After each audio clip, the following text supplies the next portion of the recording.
The city below glitters like scattered diamonds against black velvet, 1,000 stories of love, ambition, and survival playing out in apartments and penthouses across the skyline. But 63 floors above the romance of evening lights, in the cold sanctuary of Damien Hartwell's executive office, a different kind of story unfolds. This is not a conversation. This is a trial. Evelyn Hartwell stands accused, not of adultery, not of theft, not of any crime recognized by law. Her offense is simpler, more devastating. She has dared to remain visible in a space her husband has already given to another woman. The scene arranges itself with brutal clarity. Damien Hartwell sits behind his glass throne, judge and executioner, wielding authority like a weapon he's spent decades sharpening. Lydia Rowan perches beside him, elegant and venomous, wearing victory like haute couture, already redecorating Evelyn's life in her mind. Evelyn stands alone in the center of the room, isolated against an expanse of white marble, looking fragile as porcelain, but carrying the stillness of a blade waiting to be drawn. It grips us immediately, this tableau of power twisted into cruelty. A betrayal dressed in boardroom language, a husband who has forgotten his wife built half his empire, a mistress so confident she's already won that she smiles at the woman she's replacing, a wife appearing vulnerable while holding the match that will burn it all down. The tension is suffocating. The injustice burns. The anticipation coils. Because Evelyn Hartwell knows something neither of them suspects, the woman they're humiliating tonight stopped being their victim 3 months ago. Welcome to Stories by Jason. If you're settled in and ready for a good story, hit that subscribe button and tell me in the comments where you're watching from. I've got another exciting story coming your way tomorrow, and trust me, you don't want to miss it. Thank you so much for the love and support. You're truly appreciated, and I'm so grateful to have you here with me. Also, let me tell you something funny. Someone actually bet that I can't reach 1,000 subscribers before the end of this year, and honestly, I want to prove them wrong. So if you're watching this right now and you haven't subscribed yet, please hit that subscribe button and join the family. Reaching 1,000 subscribers is a very personal goal for me, and your support would mean the world to me. Thank you for believing in me and being part of this journey. And before you go, drop your name and location in the comments. I'd love to give you a special shout out in my next video introduction. From the 63rd floor of Hartwell Tower, the world looked small, manageable, controllable, exactly how he preferred it. Inside his office, the air was different, colder. The kind of cold that had nothing to do with temperature and everything to do with the absence of warmth, of humanity, of anything resembling love. Damien sat behind his glass desk, a slab of transparent power that cost more than most people earned in a year. Everything about the space screamed dominance. The minimalist decor, the leather chairs positioned lower than his own, the floor-to-ceiling windows that forced visitors to feel exposed against the void of the night sky. He designed it this way. A courtroom where he was always the judge. Tonight, he had a verdict to deliver. To his right, Lydia Rowan perched on the edge of the guest chair, one leg crossed over the other, her Louboutin heel dangling with calculated casualness. She wore confidence like couture, perfectly tailored, impossible to ignore.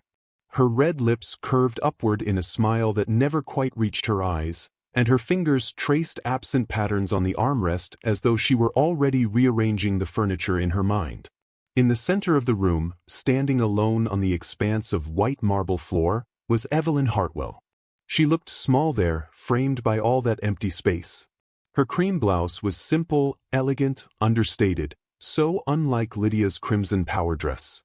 Her dark hair was pulled back in a neat bun, a few loose strands framing a face that had once made Damien's heart race. Now he couldn't remember why. But what struck him most, what should have warned him, was her stillness. Evelyn wasn't trembling, wasn't crying, wasn't doing any of the things he'd expected when he'd summoned her here like a subordinate rather than a wife. She simply stood there, hands folded in front of her, and waited. "Evelyn," Damien began, his voice carrying the same tone he used in board meetings when someone's quarterly numbers disappointed him. "We need to discuss your behavior." Lydia shifted in her seat, and Damien caught the glimmer of satisfaction in her eyes. He'd asked her to be here for this. A witness. A reminder to Evelyn of exactly where she stood in the new hierarchy of his life. My behavior? Evelyn's voice was soft, almost curious. Your jealousy, Lydia interjected, leaning forward with theatrical concern. Evelyn, I've tried so hard to be understanding. I know this transition has been difficult for you, but your hostility toward me is becoming problematic. Damien watched his wife's face for a reaction. Nothing. Just that same unsettling calm. Problematic, he echoed, picking up Lydia's thread. That's putting it mildly. Your passive-aggressive comments at company events, your refusal to cooperate with Lydia's initiatives, your obvious resentment, it's creating a toxic environment. I see. Evelyn tilted her head slightly, as though genuinely considering his words. Lydia uncrossed her legs and leaned back, her smile widening. Honestly, Damien, I think Evelyn feels threatened. Which I understand, truly I do. But her insecurity can't be allowed to interfere with the company's image. We have investors to consider, shareholders, clients who expect a certain level of professionalism. The implication hung in the air like poison. You are no longer professional enough for us. Damien steepled his fingers, a gesture he'd perfected over years of crushing competitors and disappointing employees. I've been more than patient with you, Evelyn. But patience has its limits. Your role as VP of Brand Strategy is contingent on your ability to represent Hartwell Industries with grace and maturity. Lately, you've demonstrated neither. What exactly are you saying, Damien? Evelyn's voice remained steady, but something flickered in her eyes, something he couldn't quite read. I'm saying that if you can't adjust your attitude, there will be consequences. He paused, letting the weight of his authority settle over the room. Financial consequences. Professional consequences. You could find yourself without a position in this company. Without access to the resources you've grown accustomed to. Without much of anything. It was a threat, pure and calculated. He expected tears now. Instead, Evelyn smiled. It was a small thing, barely a curve of her lips, but something about it made Lydia's triumphant expression falter for just a heartbeat. I understand, Evelyn said simply. Damien blinked, clearly surprised by the lack of resistance. He'd prepared himself for tears, for accusations, for the kind of emotional scene that would justify his characterization of her as unstable. Instead, she stood there like a woman receiving weather predictions, mildly interested but ultimately unaffected. You understand? He repeated, suspicion creeping into his tone. I understand what you're asking of me. Evelyn's voice remained steady, almost gentle. You want me to apologize to Lydia. You want me to accept responsibility for making her feel unwelcome in our, she paused delicately, in your company. Our company, Lydia corrected with false sweetness. We're all part of the Hartwell family, aren't we? The audacity of it should have broken something inside Evelyn. 3 years ago, she would have thrown the tasteful sculpture on Damien's desk and screamed until hotel security arrived. But that was before she learned that rage is a luxury only the powerless can afford. Of course, Evelyn said, meeting Lydia's gaze with unsettling directness. The Hartwell family. Damien leaned back in his chair, a gesture meant to convey magnanimous patience. I'm glad you're being reasonable about this, Evelyn. Maturity looks good on you. Perhaps if you'd shown more of it earlier, we wouldn't be in this situation. As if they were a unit. As if Lydia were his partner in this intervention rather than the catalyst for its necessity. Evelyn had spent 10 years learning to read Damien's tells, the micro-expressions that betrayed his thoughts before his carefully controlled words could disguise them. Right now, he was relieved. He'd been bracing for a fight, and her capitulation had disarmed him completely. I want to be clear about something, Damien continued, his tone softening now that he believed he'd won. This isn't about punishing you, Evelyn. It's about moving forward. Lydia has brought tremendous value to our luxury brands division. Her initiatives have increased revenue by 18% in 6 months. She's an asset to this company, and I need my executive team to support her, not undermine her. Of course you do, Evelyn said quietly. Lydia shifted forward, scenting blood in the water. I really hope we can start fresh, Evelyn. I know this has been hard for you. Divorce is always difficult, but it doesn't have to be ugly. Damien has been so generous in the settlement terms he's proposed. You'll be well taken care of. There it was, the presumption that had been building for months, finally spoken aloud. Divorce. Settlement. Proposed terms. Evelyn felt something click into place, a final piece of understanding that completed a picture she'd been assembling since August. Damien hadn't just betrayed her. He'd been planning her exit, carefully positioning Lydia not as a mistress but as a replacement, building a narrative where Evelyn's departure would seem inevitable, even deserved. The jealous wife. The unstable executive. The woman who couldn't adapt to changing company dynamics. It was actually brilliant, in a sociopathic sort of way. I appreciate that, Evelyn said, and watched Lydia's smile widen with satisfaction. Damien stood, circling around his desk with the confident grace of a man who believed he'd just defused a potential crisis. He was good at that, making difficult things look easy, making calculated moves appear spontaneous and kind. So, he said, stopping a few feet from Evelyn. The apology? This was the moment. The humiliation he'd orchestrated, the public submission he required. Not just an apology, but an apology performed in front of the woman who'd replaced her, delivered by a wife to her husband's mistress. It was designed to break her. Evelyn looked at Damien, really looked at him, and tried to remember when she'd stopped loving him. Was it the first time he'd dismissed her ideas in a meeting? The 100th time he'd prioritized his ego over their partnership? Or had it been more recent, more specific, the moment she'd found the receipt for the Cartier bracelet he'd never given her, or the night she'd heard Lydia's laugh echoing from his private office at 11 p.m.? Maybe it didn't matter. Love didn't die in a single moment. It eroded, grain by grain, until one day you looked at the person you'd married and saw a stranger wearing a familiar face.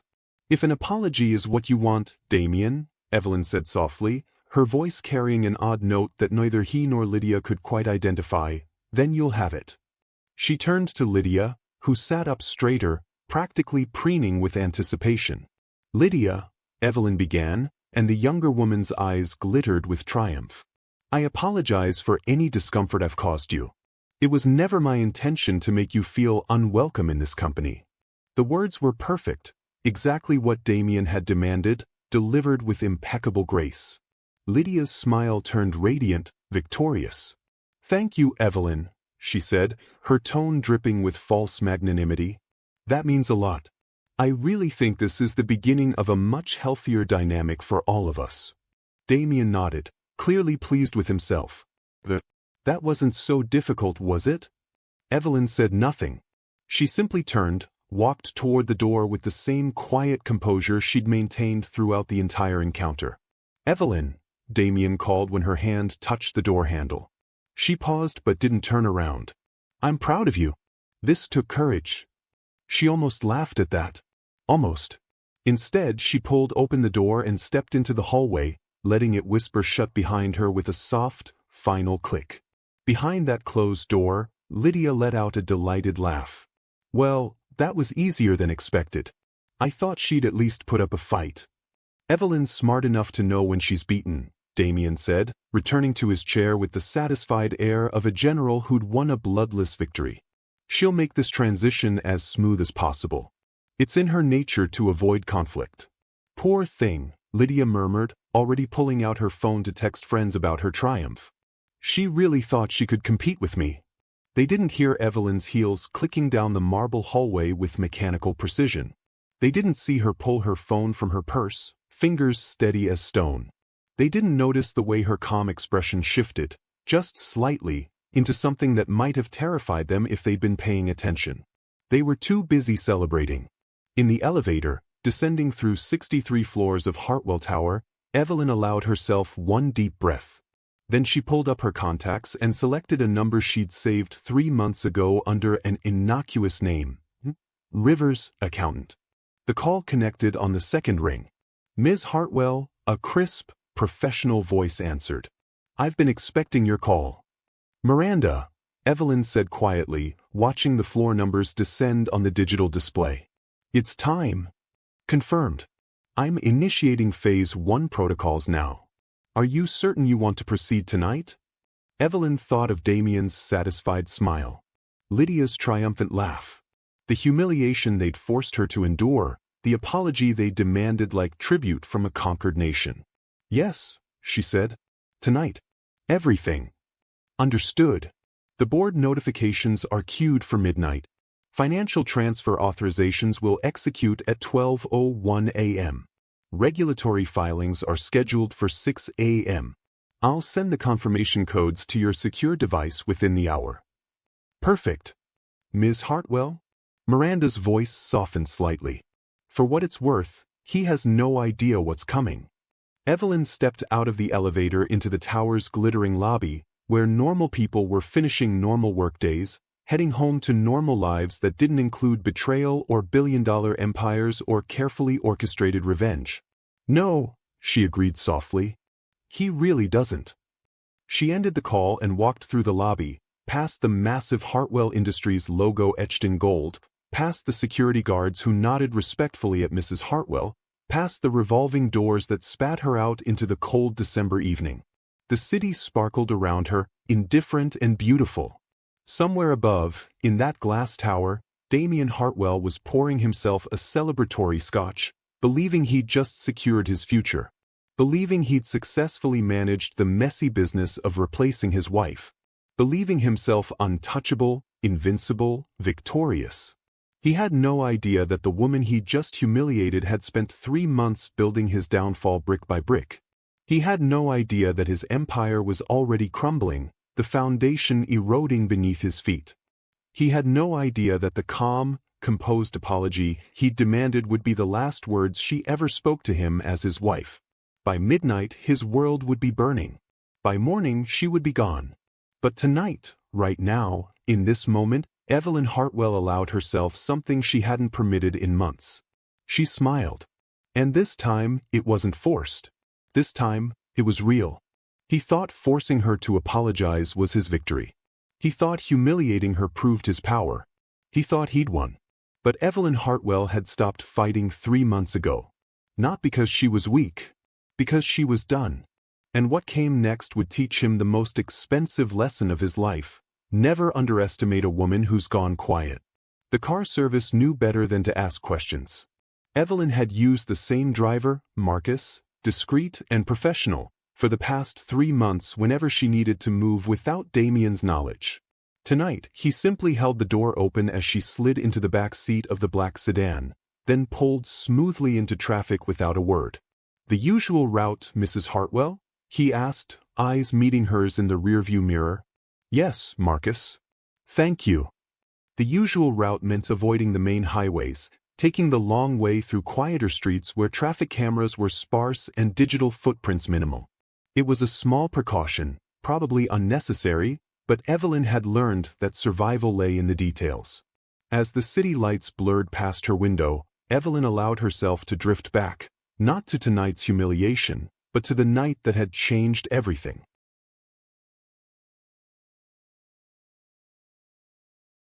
She'd come home early from the Tokyo Investor Summit, a migraine forcing her to catch an earlier flight.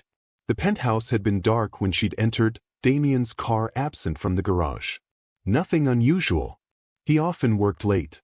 But when she'd gone to his home office to leave the signed contracts from Tokyo on his desk, she'd seen it. Not them.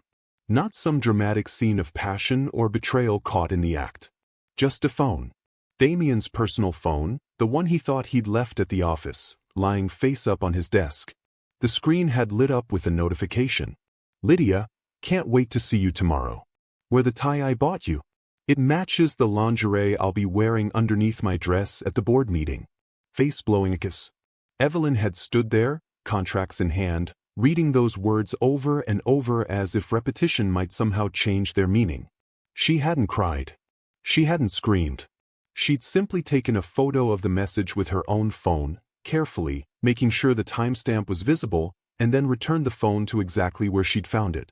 Then she'd gone to their bedroom, taken a sleeping pill, and forced herself into dreamless oblivion. The next morning, she'd woken with crystalline clarity. Crying wouldn't save her. Confronting him wouldn't change him. Begging wouldn't resurrect a marriage that was already corpse cold. The only question that mattered was, what would she do with this information? By noon, she had her answer. By evening, she'd made the first call. Mrs. Hartwell?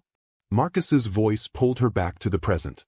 They'd arrived at the discreet office building in Tribeca, the kind of place where lawyers and accountants helped very wealthy people solve very complicated problems without attracting attention. Thank you, Marcus. Wait for me, please. This won't take long. The elevator required a key card to access the 15th floor. Evelyn had memorized the security protocols weeks ago. The doors opened directly into a small, elegant reception area where Miranda Rivers waited. Miranda looked exactly like her voice suggested. Sharp, efficient, expensive.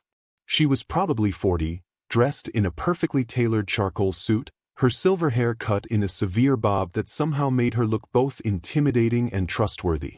Ms. Hartwell, she said, extending her hand. Not Mrs. That had been the first thing Evelyn had appreciated about Miranda. No false pretenses. No sentimental attachments to titles that no longer meant anything. Miranda. Status update. Everything is in position. Miranda gestured toward the conference room, where an array of documents and 2 laptops displayed complex financial dashboards. Let's walk through the timeline one more time.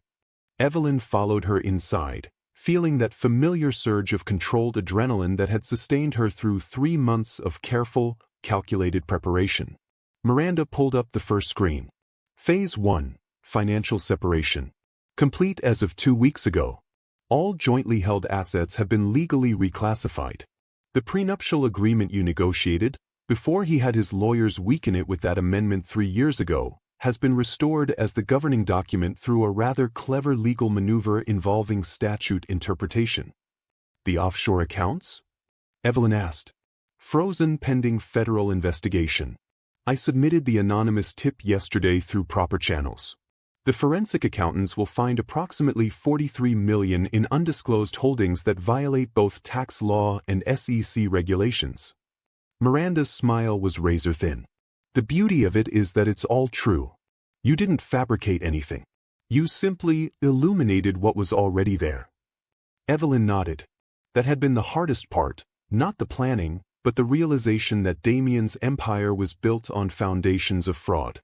She'd helped him build it, believing they were creating something legitimate, something meaningful.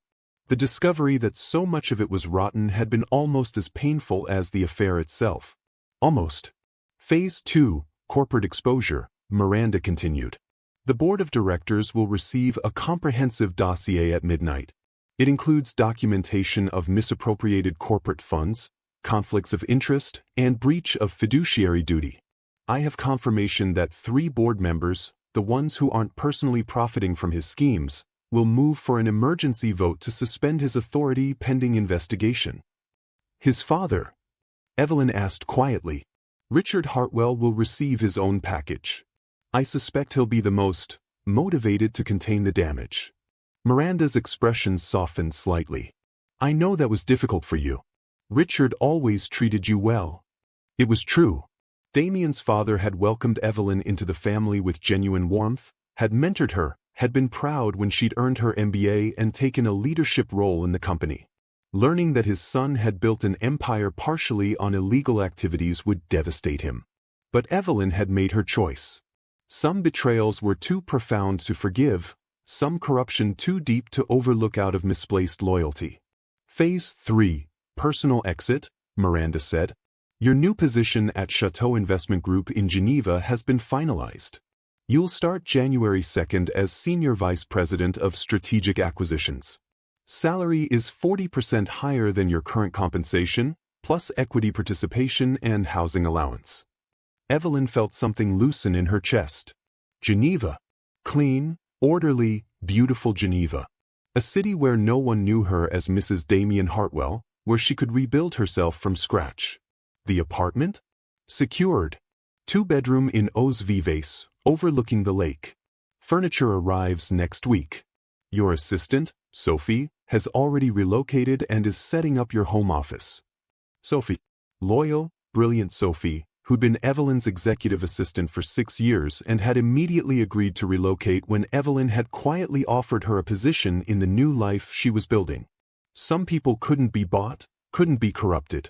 Sophie was one of them. Miranda pulled up the final screen, a timeline with military precision. Midnight, board notification. 12:01 a.m., financial transfers execute. 3 a.m., federal regulatory filing hits. 6 a.m., press release from your attorney announcing separation and resignation from Hartwell Industries. 8 a.m., your wheels up from Teterboro on a private charter to Geneva. And Damien will spend that time? Realizing his world is ending. Miranda's voice was clinical, but Evelyn caught the hint of satisfaction beneath the professionalism. Miranda had built a career helping powerful women escape from powerful men. She was very good at her job. By the time he understands what's happening, you'll be 30,000 feet over the Atlantic, legally untouchable, financially independent, and professionally vindicated. Evelyn stared at the timeline, at the culmination of 90 days of planning. 3 months of pretending everything was fine while she'd systematically dismantled the infrastructure of her old life and built a new one in its place. 3 months of watching Damien parade Lydia through company events, of enduring pitying looks from colleagues who knew but said nothing, of sleeping in the same penthouse as a man who thought she was too weak or too devoted to leave. "There's one more thing," Miranda said quietly, pulling out a manila envelope. "The evidence you collected. The financial documents, the recorded conversations, the proof of his affair with Lydia and the company resources he used to facilitate it. Once this goes live, he could face criminal charges. Not just civil liability, but actual prison time." She paused, giving Evelyn space to absorb that reality. "You could stop this right now," Miranda continued. "Take the financial settlement, walk away clean, let him keep his empire even if it's built on sand and fraud. Some of my clients choose that path. They decide that freedom is enough, that they don't need to see justice served." Evelyn thought of Damien's face tonight. The cold authority in his voice. The casual cruelty of forcing her to apologize to his mistress. The years of dismissing her ideas, undermining her contributions, treating her like a beautiful accessory to his ambitions rather than the partner who'd helped build everything he had. She thought of Lydia's triumphant smile, the audacity of discussing divorce settlements as if Evelyn's life was already decided. But more than that, she thought of the employees who'd lost pensions when Damien had raided the retirement fund. The investors who'd been lied to about profit margins. The small businesses he'd crushed through predatory contracts and then blamed for their own failures. This wasn't just about her anymore. "No," Evelyn said quietly. "We proceed as planned." Miranda nodded, expecting nothing less. She checked her watch, a vintage Cartier that probably cost more than most people's cars. "It's 9:47 p.m. You have just over 2 hours before Phase 1 initiates. How do you want to spend them?" Evelyn stood, smoothing her skirt with hands that were perfectly steady. "I need to go home one last time. There are a few personal items I want to collect. Things that belonged to me before Damien, things that matter." "Do you want me to send someone with you?" "No. I need to do this alone." Miranda walked her to the elevator, pressed the button, then caught Evelyn's arm gently before the doors opened. "Miss Hartwell, are you sure you're ready? Once this begins, there's no calling it back. By morning, everything changes." Evelyn met her eyes. This woman who'd helped her architect her escape, who'd turned pain into strategy and betrayal into liberation. "Yes," she said, and her voice carried the certainty of someone who'd already died and been reborn. "Tonight, everything ends." The elevator doors opened. Evelyn stepped inside. And as the car descended toward the street where Marcus waited, toward the penthouse where she'd collect the last pieces of her old life, toward the midnight hour when Damien Hartwell's world would detonate, she felt something she hadn't felt in months. Not happiness, not yet. Maybe not ever. But peace.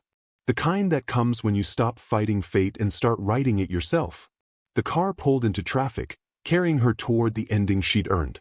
And somewhere above, in a glass tower, Damien was still celebrating his victory. He had exactly 2 hours and 13 minutes left to enjoy it. 11:43 p.m. Damien Hartwell poured himself a second glass of Macallan 25, the amber liquid catching the light from the city below. Victory tasted expensive tonight, smoky, smooth, satisfying. To new beginnings, he said, raising his glass toward Lydia, who lounged on the leather sofa in his office, shoes kicked off, looking like she already owned the place. She smiled, that predatory curve of lips he'd found so intoxicating 6 months ago, to finally being free of dead weight. They clinked glasses, and Damien felt the tension he'd been carrying for weeks dissolve. The confrontation with Evelyn had gone better than expected. No tears, no drama, no messy emotional scenes that would require damage control. Just quiet capitulation. Exactly as it should be. I have to admit, Lydia said, scrolling through her phone, I thought she'd put up more of a fight. She just folded. Evelyn's smart enough to know when she's beaten. Damien settled into his chair, feeling the whiskey warm his chest. She understands power dynamics. Always has. That's why she'll make this divorce as painless as possible. When are you filing? After Christmas. Give it a veneer of civility, let her save face during the holidays. My lawyers have already drafted everything. She'll get a reasonable settlement, enough to live comfortably, not enough to matter. He swirled his glass thoughtfully. She built a lot of goodwill in this company. Better to let her exit gracefully than create unnecessary enemies. Lydia stretched like a cat, already mentally redecorating the penthouse. And then you move in. Officially. We announce our relationship after an appropriate mourning period for my marriage. He smiled at her. 6 months. Maybe less if we're strategic about it. I'm tired of hiding, Lydia said, a hint of petulance creeping into her voice. Patience. Everything worth having requires strategy. Damien checked his Patek Philippe, 11:51 p.m. Besides, by this time tomorrow, the transition will be underway. Evelyn will sign the preliminary separation agreement, we'll begin the asset division, and you'll have what you want.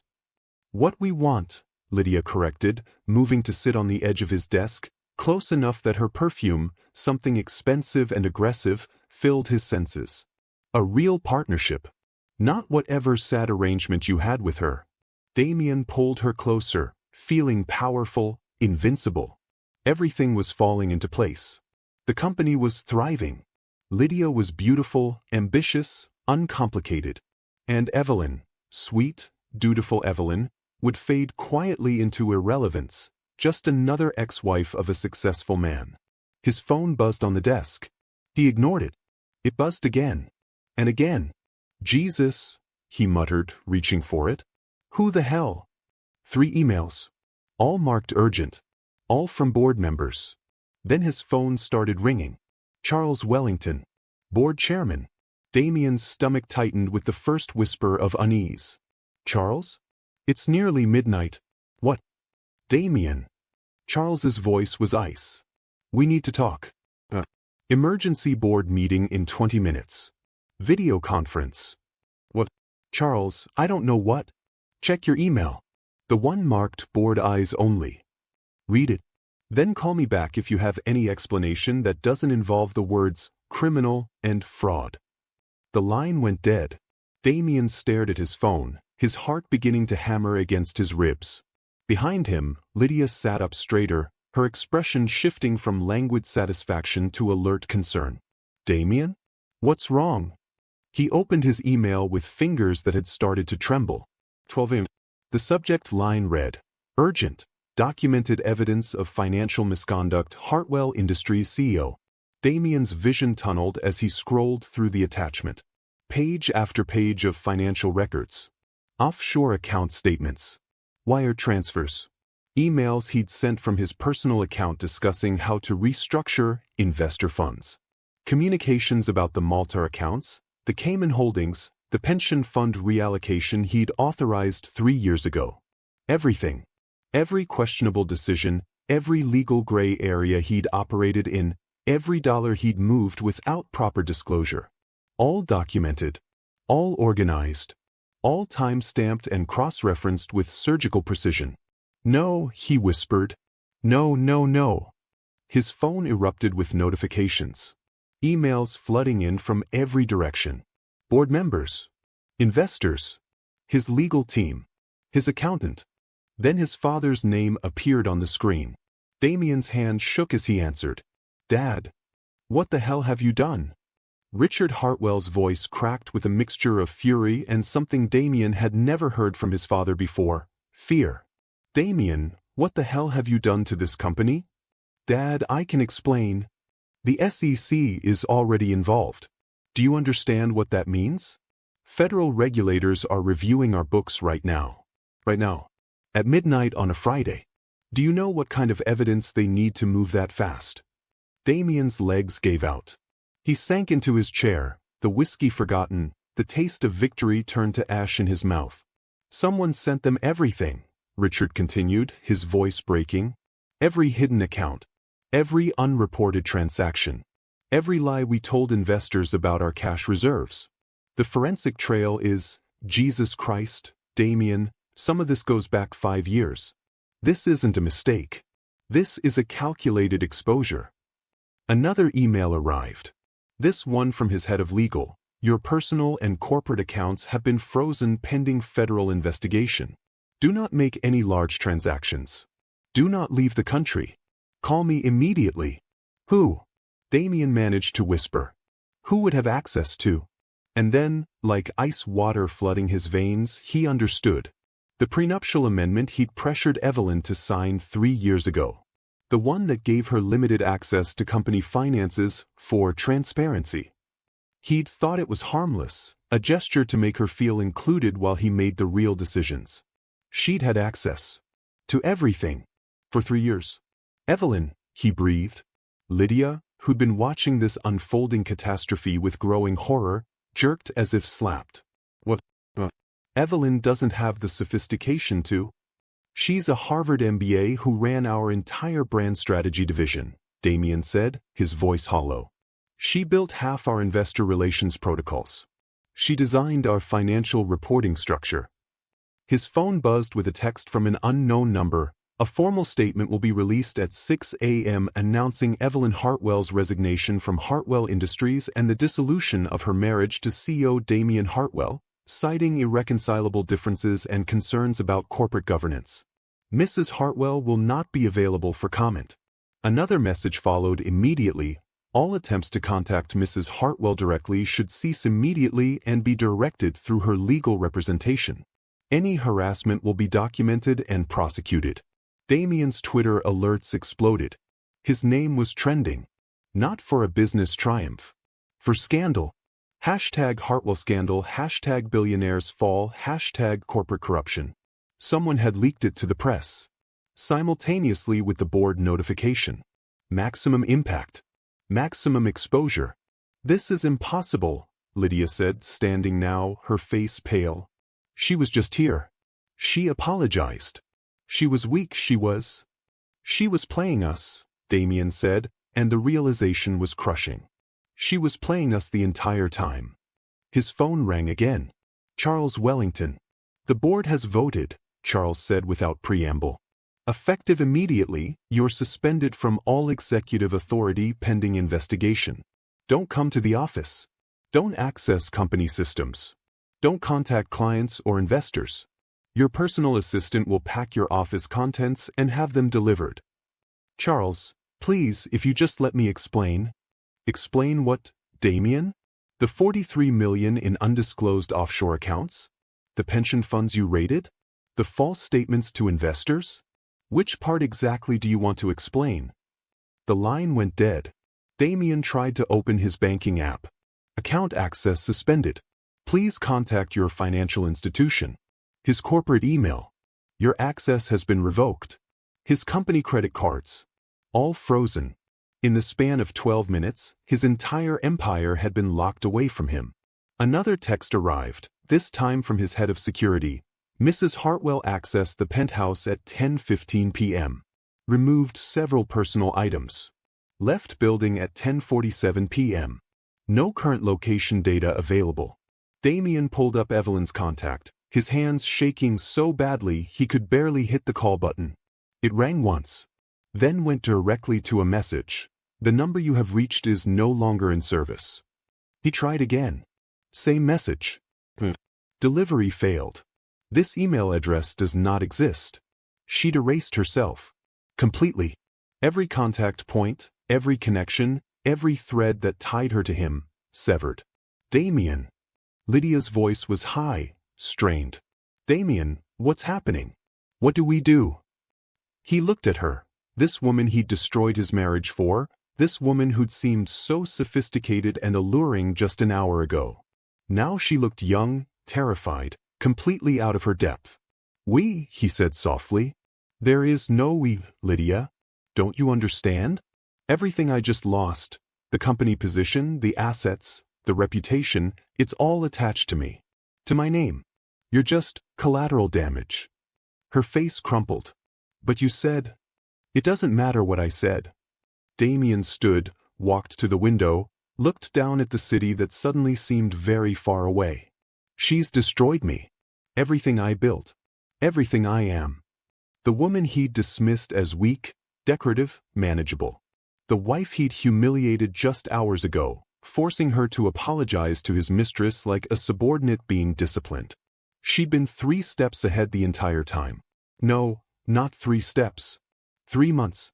While he'd been celebrating his cleverness, she'd been building his gallows. While he'd been flaunting Lydia, she'd been documenting his crimes. While he'd been planning her exit, she'd been engineering his destruction. How? He whispered to his reflection in the glass. How did I not see it? But he knew. He'd stopped seeing Evelyn years ago. She'd become furniture in his life. Functional, pleasant, easily overlooked. He'd stopped considering her a threat because he'd stopped considering her at all. His phone buzzed one final time. Another unknown number. Against his better judgment, he opened it. You had everything. A partner who loved you. A company built on actual merit. A reputation earned through real work. You traded it all for ego and infidelity. You forced me to apologize to your mistress tonight. So here's mine. I'm sorry you'll spend the next decade understanding exactly what you lost. Damien's knees buckled. He caught himself against the window, his breath fogging the glass. Evelyn, he whispered, his voice breaking. Evelyn, please. But she was gone. Somewhere out there in the city she'd already left behind, Evelyn Hartwell was free. And Damien Hartwell, billionaire, master of his universe, was alone in his glass tower, watching his empire burn. The penthouse felt like a museum as Evelyn moved through it one last time. Everything perfectly curated, perfectly positioned, perfectly empty of meaning. She'd lived here for 7 years, but standing in the doorway now, she couldn't remember a single moment of genuine happiness within these walls. Strange, how quickly a home could become just a building. She'd already collected what mattered during her brief visit earlier, her grandmother's jewelry, the framed photo of her parents from before the accident, her mother's recipe book with handwritten notes in the margins, the leather journal she'd kept during business school. Things that had belonged to her before Damien, things that would belong to her after. Everything else could stay. The designer wardrobe he'd chosen for her. The art he'd purchased without asking her opinion. The furniture selected by his decorator. None of it had ever really been hers anyway. There was one last thing to do. Evelyn walked to the bedroom, to the nightstand on what had been her side of the bed. She pulled off her wedding ring, the 4-carat diamond that had once symbolized promise and partnership. It felt lighter than it should, as if the weight of failed love had somehow reduced its physical mass. She placed it carefully on Damien's pillow, exactly centered. Then she pulled out the card she'd prepared weeks ago, her handwriting precise and controlled. Damien, you asked me tonight what I understood. Here's what I understand. I understand that you stopped seeing me as a partner the moment you felt secure in my loyalty. I understand that you mistook my kindness for weakness and my patience for permission. I understand that you believed love meant possession, and marriage meant ownership. But most importantly, I understand that I deserve better than a man who would humiliate me for his own ego. The company you're losing? I helped build it. The reputation you're destroying? I helped protect it. The life you're watching crumble? I could have saved it. But you chose someone who smiled at your wealth over someone who believed in your character. So now you'll have time to understand something too. The woman you underestimated was the only thing holding your empire together. Don't look for me. Don't call. Don't follow. I'm not hiding. I'm simply done being found by you. Goodbye, Damien. Evelyn. She placed the card on top of the ring and walked out of the bedroom without looking back. Marcus was waiting downstairs, exactly as she'd asked. Teterboro, Mrs. Hartwell? Yes. And Marcus. She met his eyes in the mirror. It's Ms. Hartwell now. He nodded, understanding in his expression. Yes, ma'am. The private jet gleamed on the tarmac, stairs extended like an invitation to a different life. Evelyn's phone had been silent since she'd blocked every connection to her old existence at 1 a.m. No texts, no calls, no desperate messages that could make her second-guess what she'd built. Just peace. Sophie waited at the top of the stairs, tablet in hand, looking crisp and professional despite the early hour. Ms. Hartwell. Everything's ready. The Geneva office is expecting you Monday morning. Your apartment is fully furnished. And, she smiled, something genuine and warm, welcome to your new life. Evelyn climbed the stairs, each step taking her further from who she'd been and closer to who she was becoming. Behind her, across the city, Damien's world was burning. The conference room on the 63rd floor looked like a war zone. Lawyers surrounded Damien, their voices overlapping in a cacophony of legal disaster. SEC investigation will take months. Shareholders are calling for your immediate resignation. Criminal charges are a very real possibility. Richard Hartwell sat at the end of the table, aged a decade overnight. His company, the one he'd built over 40 years, the one he'd handed to his son with such pride, was imploding in real time. How much? He asked quietly, and the room fell silent. How much did we actually steal from the pension fund? Damien couldn't meet his father's eyes. It wasn't stealing. It was reallocation. We were going to pay it back. $18 million. Richard's voice cracked like thunder. You took $18 million from people who spent their entire careers trusting this company. For what? To inflate your bonus structure? To fund your personal investments? Dad, please. Don't call me that. Richard stood, his hands shaking. My son wouldn't have done this. The man I raised wouldn't have betrayed everything we built. So don't call me Dad. He walked out, and Damien felt something break inside his chest. His phone buzzed. Another news alert. Another editorial. Another social media post dissecting his fall. Billionaire's secret offshore accounts exposed. Hartwell Industries CEO suspended amid fraud investigation. How Evelyn Hartwell became the most dangerous woman in New York. They were calling her a hero. A strategic genius. The woman who'd taken down a corrupt empire with nothing but patience and documentation. And him? He was the villain in his own story. A knock on the door. Lydia stood there, makeup smudged, last night's confidence completely evaporated. I need to talk to you, she said, her voice small. One of the lawyers looked up. Miss Rowan, you should probably have your own legal representation for. Lydia's eyes were red-rimmed. Damien, they're saying I was complicit. That I helped you hide assets. My name is in the reports. They're talking about charging me as an accessory. Damien stared at her, this woman who'd seemed so sophisticated, so alluring. Now she just looked young and scared and completely out of her depth. I didn't know, she whispered. You have to tell them I didn't know about any of it. Get out, he said quietly. What? Get out. The roar came from somewhere deep, primal. You wanted this. You wanted my wife humiliated, you wanted her position, you wanted her life. Well, here it is. Enjoy it. Lydia fled, and Damien dropped his head into his hands.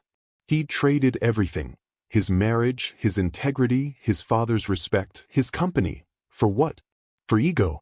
For the thrill of conquest. For a woman who'd wanted his power, not his person. And the woman who'd actually loved him, who'd built an empire beside him, who'd believed in him when he was nothing. She was gone. The view from Evelyn's new apartment took her breath away. Lake Geneva stretched out like liquid glass, the Alps rising beyond in snow-capped majesty.